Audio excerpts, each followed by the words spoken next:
Let's start tonight's show with me showing off one piece of musical knowledge that I have, and I only have it because it's written down in front of me. The late legendary soul singer James Brown, he made us feel good, but he also gave us the song This Is a Man's World. In South African corporate boardrooms, however, it remains a white man's world. That's according to the Labour Department and the Commission for Employment Equity in their annual report. White men still occupy the country's top management positions in most companies. This is the MoneyMakers. I'm Bruce Whitfield. Tonight I'm joined by the Chairperson for the Commission for Employment Equity, Tabea Kabinde, and Martin Westcott, Executive Chairman of PE Corporate Services, to talk about whether or not the Minister of Labour, Mildred Oliphant, could be pulling a Fikile Mbalula with punitive measures to cause South African corporates to transform. Tabea, let's start with you. Just give us the lay of the land, if you like, in terms of racial profiling of South African management levels. If you look at top management, which is the top decision-making level of organizations, you have 14.3% being African, 4.7% being colored, 8.6% being Indian, and then 68.9% being of the white population. So that gives you. That's that's the racial profiling of the boardroom. Then there's also a breakdown in terms of sexes as represented in the boardroom.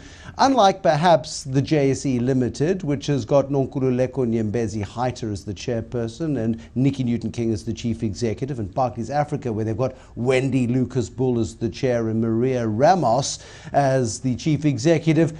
The rest of corporate South Africa certainly does seem to be very male. Very much so. If you look at the male versus the female, you've got 78.6% of the population at top management being male, whereas women are just 21.4%. You know whose fault it is, Tabea? It's that man next to you. His name is Martin Westcott from PE Corporate Services. Why don't you put more black people into boardrooms, Martin Westcott, and more women as well? Let's talk race first. What is the issue with race in the boardroom from your perspective? Bruce, it's a good question. I think if you look at the trends over time, to be able to probably substantiate what I have to say when I say that we've seen quite a bit of progress in terms of the African and coloured and Indian, for that matter as well, representation in boardrooms over the past, let's say, 10 to 15 years. But it's been very, very flat for the last couple of years, and I think that's the point she's making. A bit of a rise with the professional number of people in professional positions over the last year or two, but flat otherwise. One has to look, of course, at the economy as one of the culprits. It's been tough to employ more people for a lot of organizations over the past few years. And then the other thing you have to take account of is the practicality. You know, if you look at the current figures and you try and move towards profiling the population to some extent to make companies demographically representative, it means they pretty much got to double the proportion of African and PDI status people in those positions. And, you know, take, for example, the middle management level, where we have something like 40-odd% of employees who are black, Indian or coloured, if I can group those groups together, 60-odd% white. If you try and double that to 60%, 80% PDI status, it means you need turnover of something like 40-odd% if you're not employing too many people. Now that's quite a lot of turnover to achieve if you recognise that the annual national average is around 10 to 12%. So companies have a lot to do. There's no moral or any other justification for not doing it. But it's quite a tough target to achieve, and clearly the amount of the quantum of the target you set over time is meaningful. And then at the same time you're dealing with practical issues like skills shortages and availability of talent. Okay, Tabea, is it as complicated as Martin Westcott suggests? Well, that is the reasons we often hear, Bruce, but if I can just give you a picture, when we start looking at workplace movement, we find that there is a lot of resignations and terminations, even at top management. But guess what? when we recruit, we still recruit mostly white males. So it seems to me that there isn't a commitment towards employment equity, because it's not as if those skills are not there. If you look at the professional level, which is the third tier down, you find that predominantly there is a larger number of people from designated groups, and that's a pool from which we should be taking. So the issue of the economy and the fact that there aren't any vacant positions is just, in my opinion, not true. Okay, Martin Westcott, a defense to that. Tabea says that this is basically a white boys club and you're part of the problem of fermenting that particular boardroom culture. I don't think I can deny that that prejudice does exist across the private sector to a certain extent, Bruce, and I wouldn't want to apologize for them. I draw that conclusion really because we work for public sector organizations as well, state-owned enterprises, and I'm always pleased by the amount of black talent one finds in senior positions in some of those organizations. But the other side of the coin is, of course, finding skills is not easy. We have more and more people coming out of the universities. I think we do have an issue with the quality of some of our graduates these days. I'd like to relate a small story, a small experience, which happened to me sort of 18 months ago, where I had the opportunity of convening a conference of HR directors, and we were debating issues around the skills shortage, and the overriding concern that came through from those people during the course of a morning's deliberations, and we had a large group which we swapped around from session to session. So I'm sort of dealing on evidence from about 80 to 100 HR directors and managers from a variety of different companies. Their overriding concern was the need to still train people they'd hired into their organizations with 3-year graduate degrees. The way one person put it to me, for example, was I'm involved in a multinational organization. We have offices in Nigeria, in Kenya, in Botswana, and a few other countries. I find it very easy to bring my Kenyan financial managers down here to move into our society here, to have a 2-year secondment in an organization. I sometimes battle with the quality of our graduates, sending them to Kenya, sending them up to Africa, because they're not quite at the standard. We really need to train them. Why that is, I can't give you a valid reason. No, fair enough, Martin. I'd be interested in Tabea's response to that, because Tabea, it's a complaint one often hears from executives when you talk about issues of transformation, and they say we simply don't have the quality of graduates to push through the corporate sausage machine, the talent sausage machine that exists right now. We're doing transformation as fast as we possibly can, but there is a skills crisis. I know you want to pour cold water on that theory, but here's Martin Westcott giving you from the horse's mouth of HR directors that this is the case. Look, Bruce, I'd like to look at two things with regards to that. First, I want us to talk very plainly about recruitment procedures and look at the extent to which, in setting out the criteria, in conducting interviews and doing the proper assessments to get to a place where we say a candidate is the right candidate or not, is out of bias.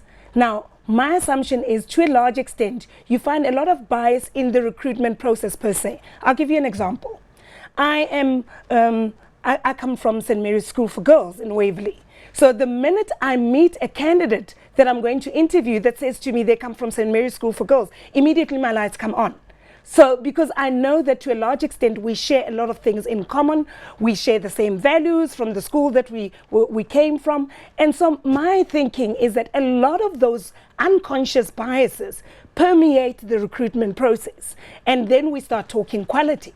We equate it to quality without really interrogating the reasons why we say certain people are not of the right caliber that we're looking for.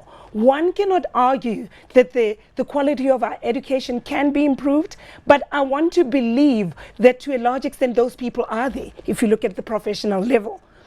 Over and above that, apart from... Tabea, can we park that point for a moment, because we are unfortunately running out of time. Yes, Tell me about sexism, Martin Westcott, sexism in the boardroom as well, a fundamental issue, and I named the 2 companies that have got women at the helm of those companies, and I can't think of any others off the top of my head where women are represented in the boardroom as well.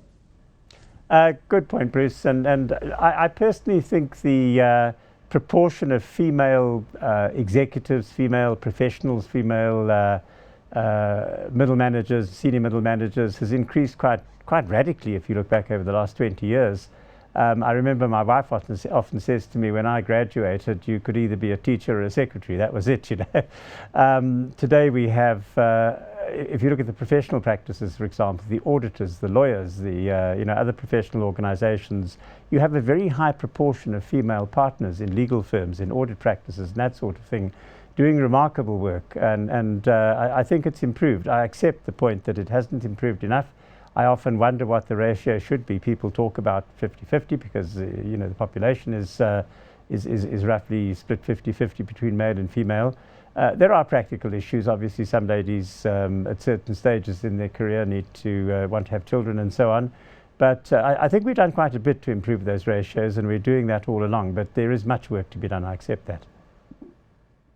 Tabea, do we need Mildred Oliphant, the Labour Minister, to do a Fikile Mbalula and ban any sort of corporate transactions until corporate South Africa is transformed? It's a slightly radical approach, but certainly it's got the sporting fraternity's attention that the Sports Minister has stepped into the transformation row. Does Mildred Oliphant need to turn up the heat a little bit? I think she needs to do that, Bruce. But there's also something else that we need to do over and above just doing that. In my opinion, I think we need to, as South Africans, have a very open dialogue around the barriers that exist. And I've alluded to issues of unconscious biases. And I think to a large extent, that's where our barriers are. And to then just throw sort of like the stick all the time without dealing with the subconscious or the psychosocial effects of our upbringing and the history that we have doesn't always deal with the problem. So with that, we also need to look at interventions in corporate world to try and assist organizations to transform, to manage diversity effectively and to value it, because we cannot even begin to argue the fact that diversity makes economic sense. Would we be having this conversation, Martin Westcott, if the economy was growing at 5 or 6%? Would the problem of representation in the boardroom take care of itself under that sort of circumstance, in your view? I think we'd still be having the conversation, Bruce, because transformation has been slow, and I think Tabea has made valid points in that respect. But obviously it would be less aggravated. One of the interesting things to me is if you look at the profile of the workforce today, we think of large companies when we think of these issues. I was sitting in a group with Clem Sunter a little while ago, and he reminded the group that today 80% of the world's workforce is working for companies employing less than 100 people in total.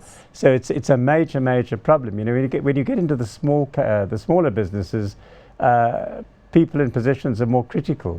And of course, from the government perspective, from Mildred Oliphant's perspective, for example, she's got to deal with an awful lot of organizations to get that message across.